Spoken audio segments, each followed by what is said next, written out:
Well, we're on air, everyone. Hello, how are you doing? My name is Justin Fisher, and I'm with Justice again. It's the Justin and Justice show plugged in from YAA Electric. Today, our headline is going to be the latest numbers out of GM. Looking pretty good over there when it comes to electrification. The Bolt is more popular than ever before. They've got more EVs on the way. The Bolt is the only affordable one, but we'll get into that in a minute. Justice, how are you feeling today? Hi, I'm doing all right. I'm doing all right. Allergies kicking my butt out here in California, but otherwise, everything else is going well. Fall is underway here in the East Coast, specifically in the mountains of West Virginia. We've had, I think, 8 nights in the 30s now, and the leaves are changing color quickly. So I love that. I love that very much. But Wow, I don't think I've had 8 nights in the 30s in the last 10 years. that's hilarious. I like the change of seasons. I embrace it. But yeah, let's talk EVs. So Justice, yeah, we're going to talk about General Motors, but first, as usual, let's dive into some other things that are on our mind this week. And I see you've got a spicy looking car behind you. What is that? Yeah, that is a brand new 2022 1967 Mustang. Yeah. How'd they happen to make So that? So it's all electric, right? yeah, it's This is an an all EV show. electric. It's a converted. It's based on the '67 Mustang, but it's all carbon fiber, built in Great Britain. Oddly enough, um, with an all electric powertrain, they're using who's the batteries from a van startup, Oh. a rival. So they're using the batteries from them. Uh, Floor based batteries, but they also have extra modules under the hood to give this a full 200-mile range with 536 horsepower, 1120 foot-pounds of torque, which is more than the 22 Shelby GT500 muscle car has. So I mean, it's a really nice car.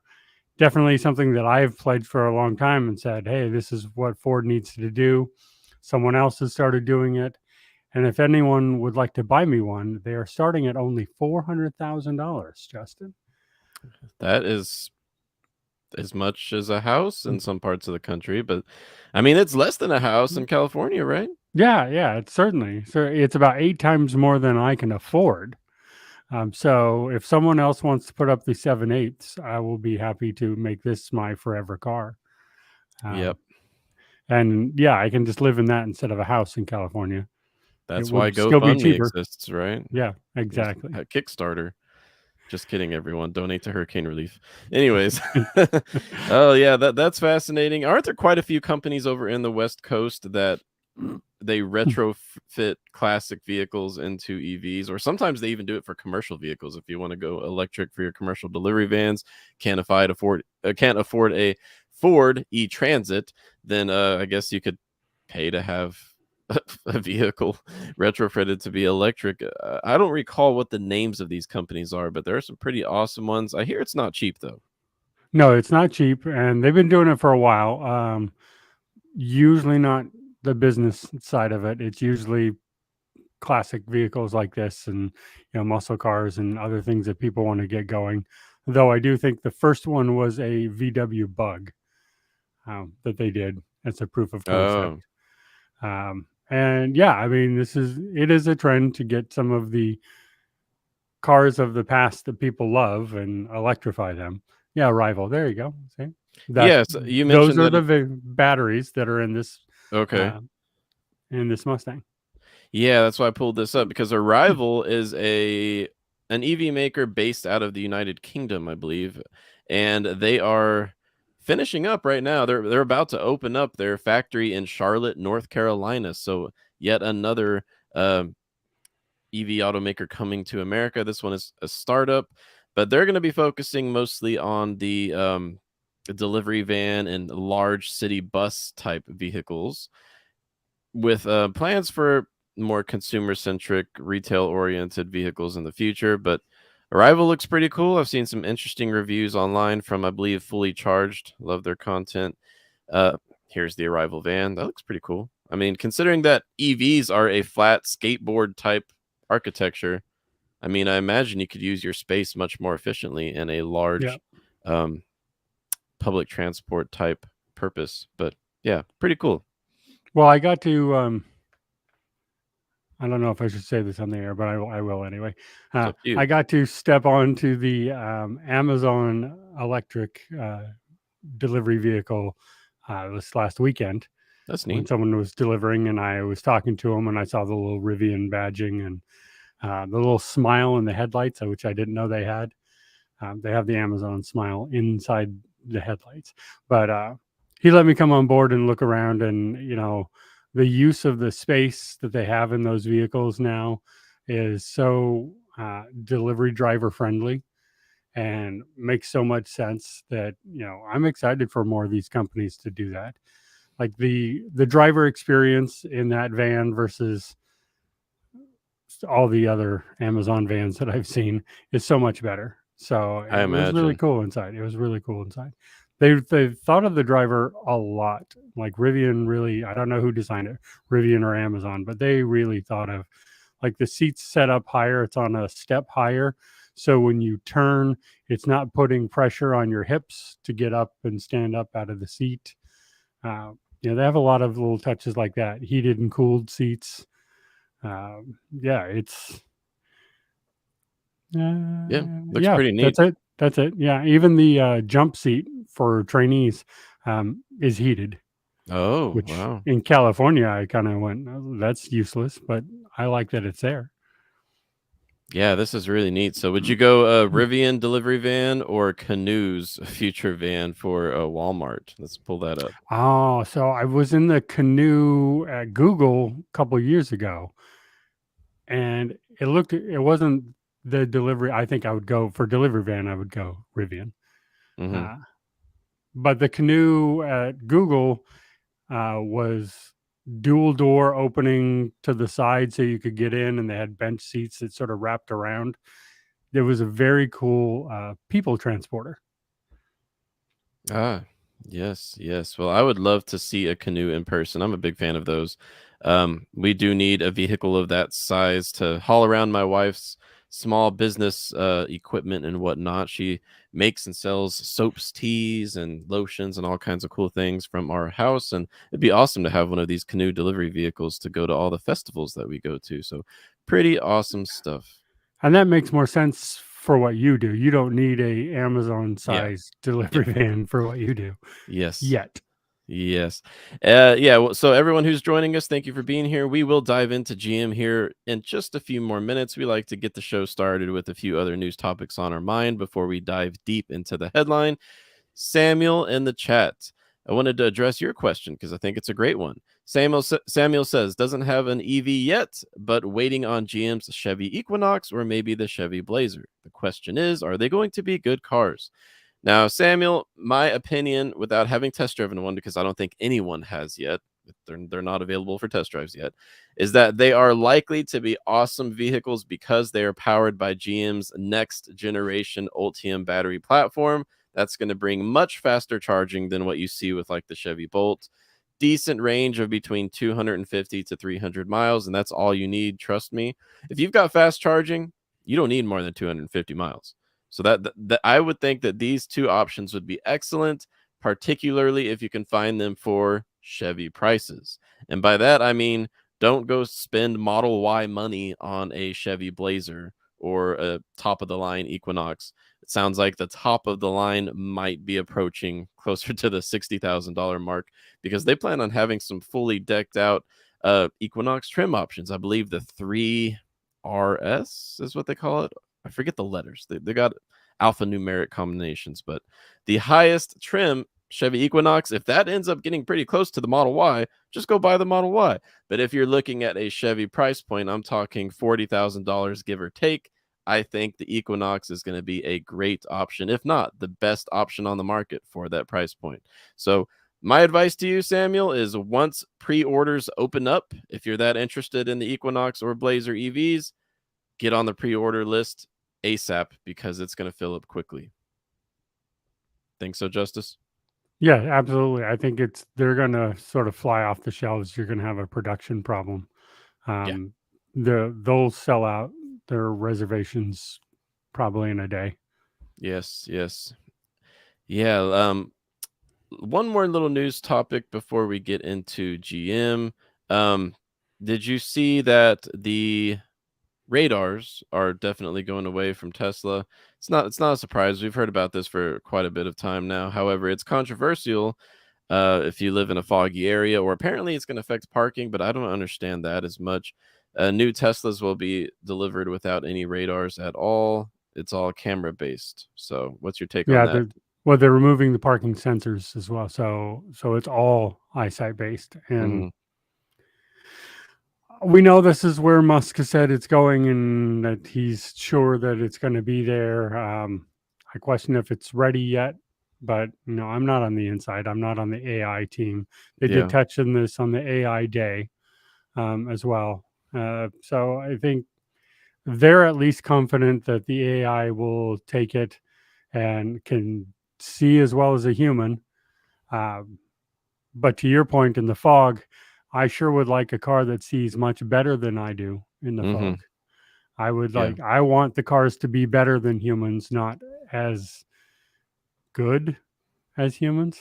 Yeah. Yeah. Uh, Better than humans. yeah, yeah. I really want it to be better than what we do.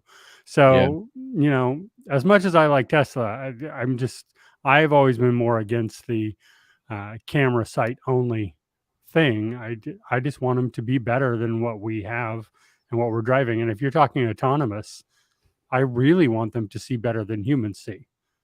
Yeah, and it sounds to me like Tesla's still the only OEM that is going this route of no radar Hmm. at all. I know there's a lot that combine lidar with camera sensors, but yeah, that's an interesting take. I like to try to stay humble and remind myself that I'd imagine Tesla's engineering team is full of people with bigger brains than mine. So um, I'm sure they've got some AI engineering going on that we don't quite understand yet, but I hope for the best because with Tesla's high adoption rate, I think we should all be hoping for them to succeed and not to fail. Yeah, yeah, yeah. I mean, good luck to them, and I hope it works. But right now, I don't see it. But as you said, I'm just a small brain normal human out here, and they've got all the big brains over there at Tesla doing all their stuff that they can try to explain to me, and I still wouldn't understand. So, so good luck, and I'll try it, but I have my Yeah. reservations. Yes. All right, let's talk GM. So, our headline today: GM is all in on EVs. Well, the latest third quarter numbers out of GM are nothing but good news when it comes to the EV front. I'm going to kick it off with some reminders of where GM was in the recent past and then we'll talk about where they are today. It is a massive improvement. Back in Q4 of 2021, okay, so almost a year ago, GM really hit rock bottom when it comes to their EV sales. Any guesses as to how many electric vehicles, Justice, or those in the chat, that GM delivered in the fourth quarter of 2021? How many total EVs were delivered? Give it another I 20 seconds to see what we see coming in the chat. But it's not a I lot. That's your clue. It's not a lot. I feel like Give me a I ballpark remember number. the number. I feel like it was 6,000, but I mean, I think that Fourth quarter seems right. 2021. Yeah, I So don't know. I don't remember, know. let's talk about where GM was at the end of last year. They were still during the stop sale of the Chevy Bolt as they were going through the fixes, which were paid for by LG Energy Solutions, GM's battery supply partner, because LG screwed up the whole battery engineering aspect for the Chevy Bolt and really cost GM not only a lot of money, but a lot of street cred when it comes to electrification. Everyone was pretty hesitant to buy a GM EV because of the battery fire related recalls. It wasn't GM's fault. Technically, it really came down to the battery supplier's fault, but they've got that all worked out now. Let's see. I'm looking at these guesses in the chat. I like 10 Mustafa's 7. so 10,000, we've got none from Dave, 7 from Mustafa. Oh man, you know who's closest out of all of this? We got another guess of 2,000. Mustafa's closest. He guessed 7 in the chat. In the fourth quarter of 2021, General Motors only delivered 26 EVs. 26. But that's okay. We've got good news, Justice. Now, third quarter numbers are out. GM delivered 15,000 EVs in just the third quarter of 2022. 15,000 EVs. So from 26 fourth quarter of last year to 15,000 this quarter. It really shows the strength of bringing the Bolt back into full production, because out of those 15,000 sales, 14,700 were Chevy Bolts, EVs and EUVs, the slightly larger sibling to the original Chevy Bolt. And then you've got a few hundred GMC Hummer EVs, and then 36. This is good news. The first 36 Cadillac Lyrics that were delivered in the last quarter. So this is good news for GM. I mean, it's up 236% since Q3 of 2021, before the Bolt really was just wiped off the map temporarily. And one thing that really should not be underestimated is that electric vehicles, as of this most recent quarter, now make up 2.7%. Let's just be generous and call it 3% of the company's total sales volume. Considering where GM has been in the recent past, that is good news. That's a huge improvement. 3% of GM, a massive company's sales being fully electric. That's pretty awesome. Yeah, I mean, and that's sort of showing the same trend in EV purchasing out there in the rest of the country. So I mean, it's a huge increase, and it's just going to get bigger and bigger as they're finally aiming in that direction. Yes, So yes. Now, one thing that surprises me most is that a lot of buyers seem to have been able to overcome, Susanna helping me out here, to overcome GM's negative reputation that it had at the end of last year because of the Chevy Bolt recalls. With 14,000 sales in just one quarter, I think that's really impressive. When you think about all the negative news, I mean, I was spreading a lot of the negative news myself because I was personally quite frustrated with the fact that GM, such a massive automaker, was going through such an embarrassing recall. But anyways, this is good news, and I mean, it really goes to show just how bad people want a more affordable EV. Because sure, we've got the Equinox EV on the way, we've got a few other more affordable options on the way, but right now and in 2022, right, Q3 2022, the Bolt is really all you got. Yeah, there's the Nissan Leaf, but it's got a CHAdeMO adapter that most people don't want to mess with these days because charging options might be limited in the future. It's slated for cancellation next year, according to Nissan. So when it comes to sub $30,000 EVs, it's really the Bolt, and I think that's where its strong point is. yeah, that is absolutely where their strong point is, and hopefully some other OEMs will take notice and get some affordable EVs out there. Which, if we want to hit any of the goals here, you need affordable EVs out there, and these ultra luxury ones or $400,000 ones are, Yeah. while they might be nice, they're not going to make the transition happen. Like, it's just never going to happen like that. So hopefully this shows every automaker, including hopefully Tesla, that the ultra affordable EV is the way to go. At least having one in every lineup. Yeah, but it's getting harder and harder to make because we've Yeah. talked too much at this point about how raw material supply costs are increasing dramatically. It's going to be harder and harder to make a $30,000 EV.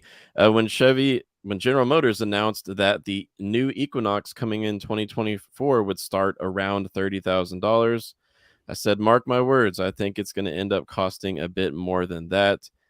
However, for the sake of the consumer, I'm hoping that it stays around $30,000.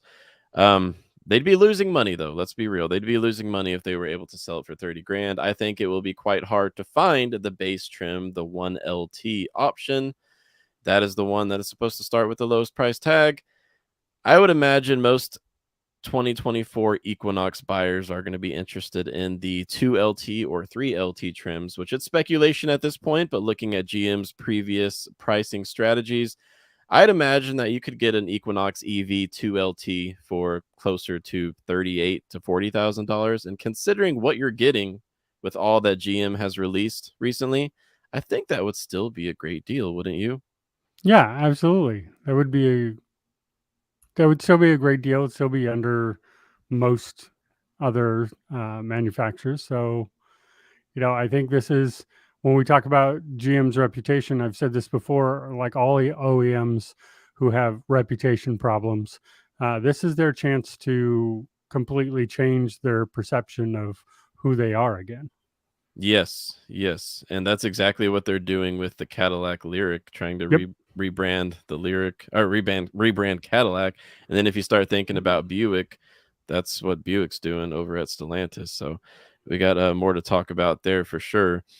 Um, if you guys want to learn more about the Equinox EV, we've got every single detail that GM has released so far over at joinyaa.com. I will drop it in the chat if you're joining us live, but it's a fascinating vehicle. And that is really the essence of GM going all in on EVs, is all that they're investing in the rollout of the Equinox. So I'm pretty excited about that. But it's not just the Equinox. There's also the Silverado EV. We haven't talked about that in, I feel like, a few months. But the Silverado EV, Justice, last I had heard was that the first fleet variant deliveries would begin in late 2023, or I believe they said fall 2023 Yeah, for the fall Silverado 2023. EV. I just checked the Chevy Silverado EV website, and it says available starting summer 2024. Oh, I Now, didn't hear that they pushed it. But I I didn't mean, either. I'm going to pull it up, and I want to make sure I'm not missing something here. As far as the trim options and whatnot, but as far as I can tell, that's what they've shared with us, and I believe that would be considered pushing back the yeah, timeline. All right, which so isn't I'm gonna share my uncommon in the screen. EV world at all. No, That's very common nowadays. And as you said, the trying to get the lithium until all these new mines come on board, uh, I think we'll see lots of pushes of both OEM deadlines and probably some government deadlines. yes. Okay, cool truck, cool truck. Let me find those dates. I feel like it was somewhere here, but the way they've got this designed, Yeah. there's too many moving parts. I'm trying to scroll, and it's really hard to scroll because it keeps showing me all these different things. All right, I'll find it here in a minute and share with you guys. We'll try to determine what's going on with the Silverado EV's delivery timeline. But let's get back to the good news, shall we? Because I want to share an interesting graph from Inside EVs that really highlights the success, the comeback. This is a comeback story of the Bolt EV. America loves a comeback story more than they love anything else. So Yeah, well, got one for you good for today. them. Yes. All right, check this out right here. This is quarterly Bolt EV and EUV sales since it was unveiled in late 2016, one of the first mass production EVs besides Tesla. This just goes to show how big of a record this is in Q3 of 2022. Go GM.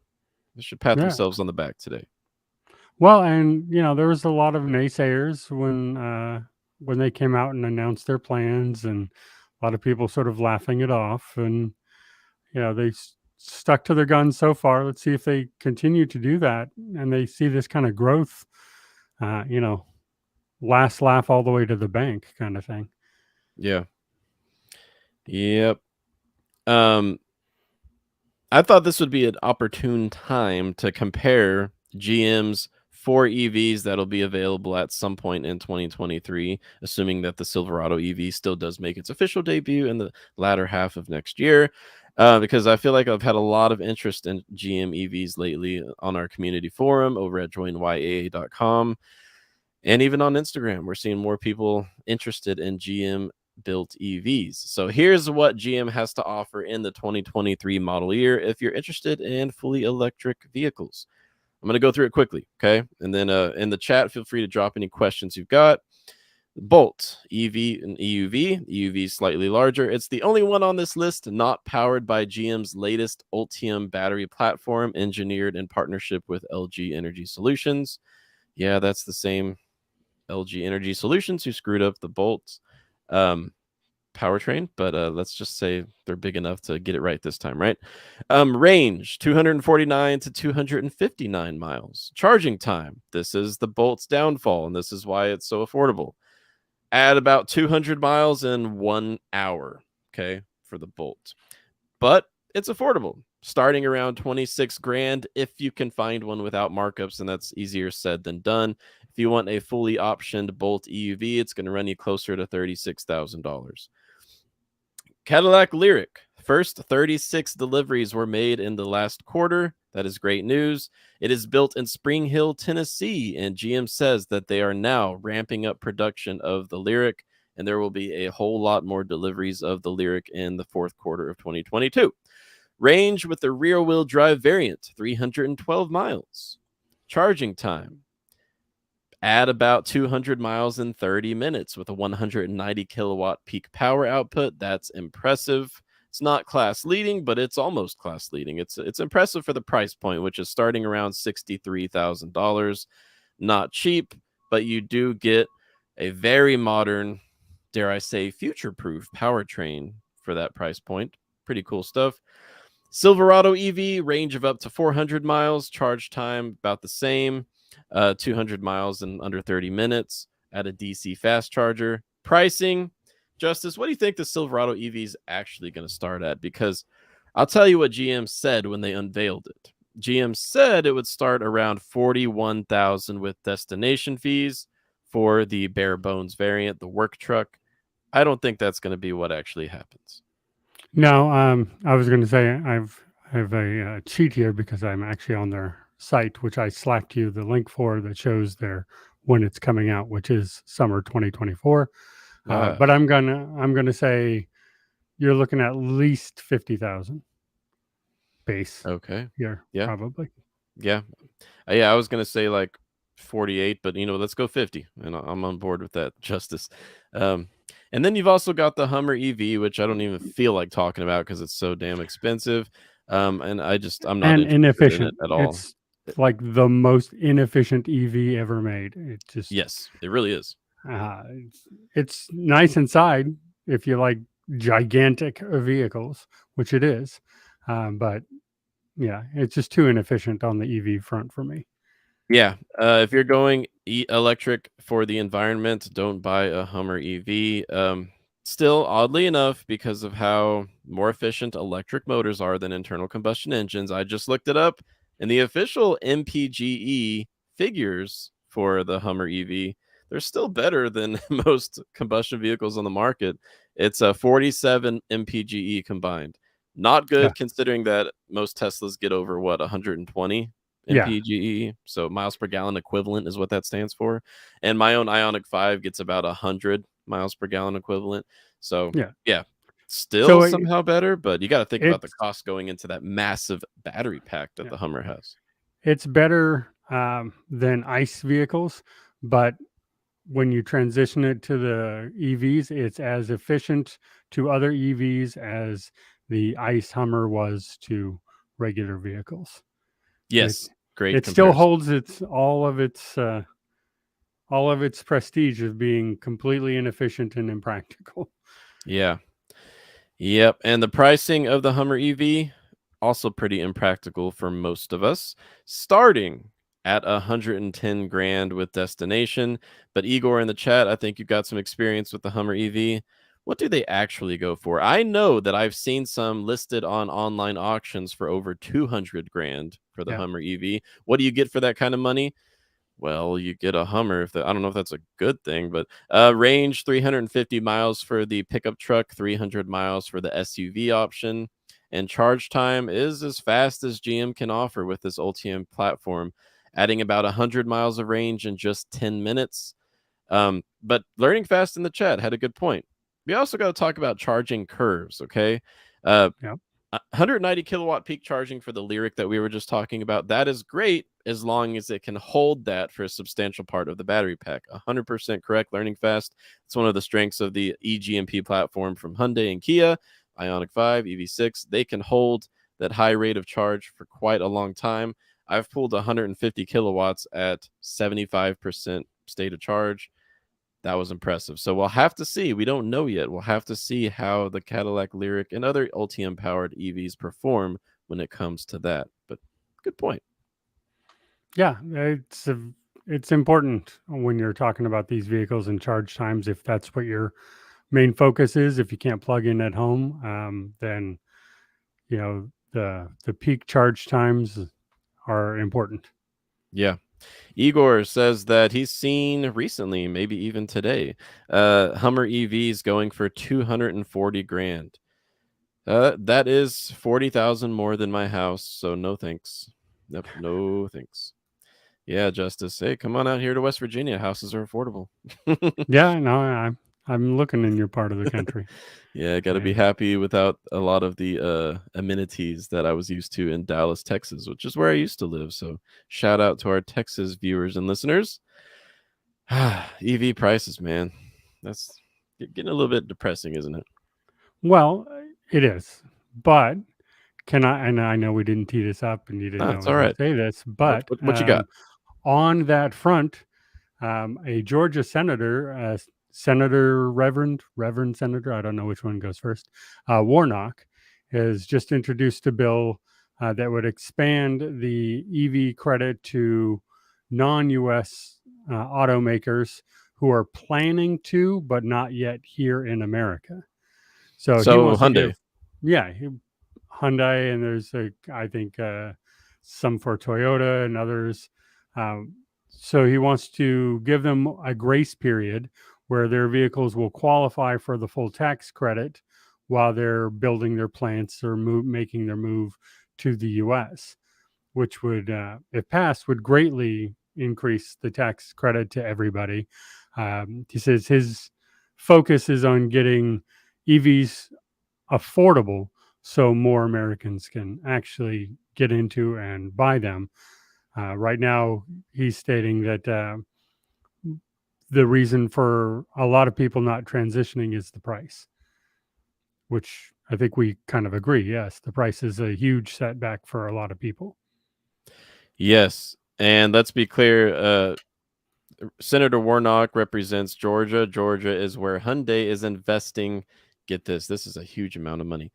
$5.5 billion to expand electric vehicle production in Georgia to produce American made EVs. And yeah, it is a bit weird that just months after Hyundai made that massive announcement, that is so much money, then the new revised EV tax credit comes along and takes away incentives from their EVs. So Yeah. it is interesting. And I know so many people that are really want a Kia EV6, Hyundai Ioniq 5, Genesis Mm-hmm. GV60, if you can keep the price low enough on the GV60. But the lack of incentives just makes them look elsewhere. And honestly, that's one of the big reasons why I went for the Ioniq 5 in the first place, because I've always loved the Model Y. But at the time, Model Y didn't qualify. It still doesn't. You got to take delivery after January 1st if you're interested in the Tesla tax credits. And that was one of the reasons I went for the Ioniq 5. So it'll be interesting to see where this goes. Just today, news was out. It's small news. I mean, anytime a politician just says something, you can't really, you got to take it with a big dose of salt, right? You can't really Yeah, take yeah, word for word. Biden said that they are, quote, still open to working with the South Korean government on EV tax credits, obviously for Hyundai and Kia, Hyundai Motor Group of America. So it's yeah. not Well, dead yet, but when you get taken to the world court yeah, and the called world court. names for your Yeah. policies, I think, yeah, at least think about whether you should pivot a little bit. Trying to remember, who was it that did the name calling? Wasn't it China? I think it was South Korea. Yeah, there was some name calling that went on. It Yeah, was interesting. there was some definite name calling. Ooh, yep. So whatever. I mean, I'm all for trying. I like Warnock's take of, well, you have to have plans and be moving in the direction of building your plants in America to be able to take this. So you can't just be, Mercedes, whatever. Although I think they have a U.S. plant, but and say we want the tax credit. Someday we'll come to America. Maybe I know you have to have plans in place and you have to be actively moving to that direction. And then why not give the tax credit to people who are investing 5.5 billion into the US? Yeah, those companies who are investing that much money, I Yeah. think that definitely is worthy of some kind of waiver for the new tax credit. Yep. And I forgot to mention, because I know we're getting close to the end of the show, but we got so many more people joining us right now. Thank you for being here. Feel free to like and subscribe if you're interested in this type of content. We do live shows every Monday, Wednesday, and Friday, talking about the latest EV news. And yeah, I'm kind of a Ionic 5 nerd. Justice is a Tesla nerd, and together we just fill in the gaps and share with the world everything that we're interested in with electrification. But here's some good news to wrap up the show. Taking it back to GM real quick. GM made an announcement with their Q3 sales numbers press release that they're increasing Chevy Bolt production from about 44,000 units in 2022 to 70,000 units in 2023. That is how popular the Chevy Bolt is right now. I'd love to hear from you guys, listeners or viewers here on YouTube. Let me know. Are you able to find a Chevy Bolt near or at MSRP right now? What has your experience been? Because the Bolt is a great value for $30,000, give or take. But if they start to add $6, $8, $10,000 markups on the Bolt, it loses its value pretty quickly, doesn't it, Justice?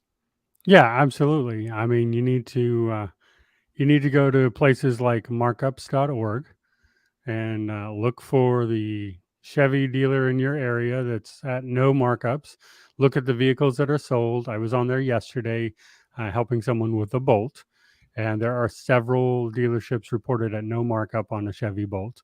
So if you have to go out of state to find it, don't pay a markup, especially Yeah. right now. The market is changing a lot right now.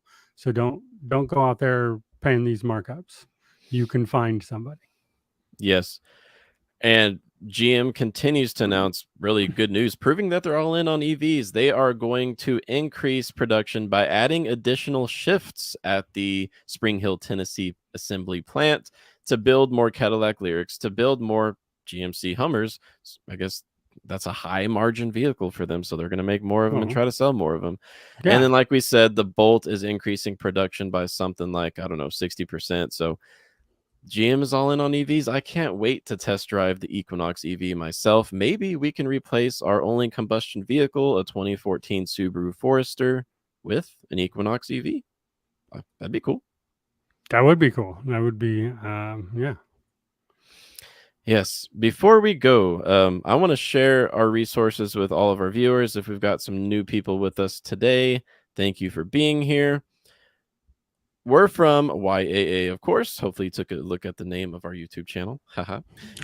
We've got great resources. And by the way, Justice, do you want to tell the world what you do? You are YAA's auto expert. We've got a few auto experts.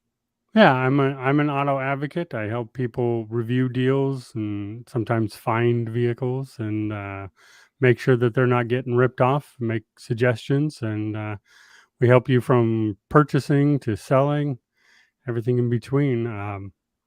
So I'm just one of many auto advocates here. You can find me on chat when you Mm-hmm. come over, and I'm here 5 days a week. Yeah. We're on the YAA community forum. You can get consultations with Justice and the other auto experts to get one-on-one help with your car purchase. And I am basically the media guy. I create lots of content to try to help you get the empowerment you need to find a good deal in today's weird new and used car market, whether it's an EV or otherwise. So here are the pieces I've published lately. If you're only interested in EVs and you're just like, show me the EVs, I don't care about anything else. Well, here's how you can do that. Here's my most recent piece on every electric Jeep on the way. Very fascinating. The Jeep Recon. I'm excited about that. The Jeep Recon is going to be basically a Rubicon style Wrangler with a different badge on it. So this is the Recon. If you're interested in EV content, you can head over to our EV section right here and see all that we've got to share. A big update coming today on our guide to EV market share. So every quarter, I update our great resource that we've got that compiles every automaker's EV sales from Tesla to GM and Lucid to Stellantis, which is pitiful right now. Compile that information and share it with the world. So Friday, Justice, I'm thinking you and we're going to dive deep into the overall EV market share updates for Q3 2024. It's pretty exciting. Great, yeah, and let's compare it to California. Yeah. You come prepared for that. You come Oh prepared yeah, for that. I will. Hey, and if I can just real fast Yeah, answer Penny here in the please chat, do. Please do. who says bolts are $5,000 in Sacramento, which is where I am sitting right now. 5,000 marked up. Yep, markup. So you want to go to Concord. That is the closest to us, Penny. You can get a bolt for MSRP, no markup in Concord at Concord Chevrolet. Good to know. Well, thank you so much. And Penny and everyone else, you're welcome to join us on the YAA Community Forum. We have an electric vehicle forum with, at this point, over 350 posts, thousands of members. You and I are on there every day. So if you want to learn more, you can head to the community forum and we'd be happy to chat EVs. Yeah, thank you so much, Justice, for being here today. And I look forward to seeing everyone again on Friday. Yeah, absolutely. Always a pleasure to be here. And I am looking forward to this discussion on Friday. Yeah. All right. Have a good day, everyone.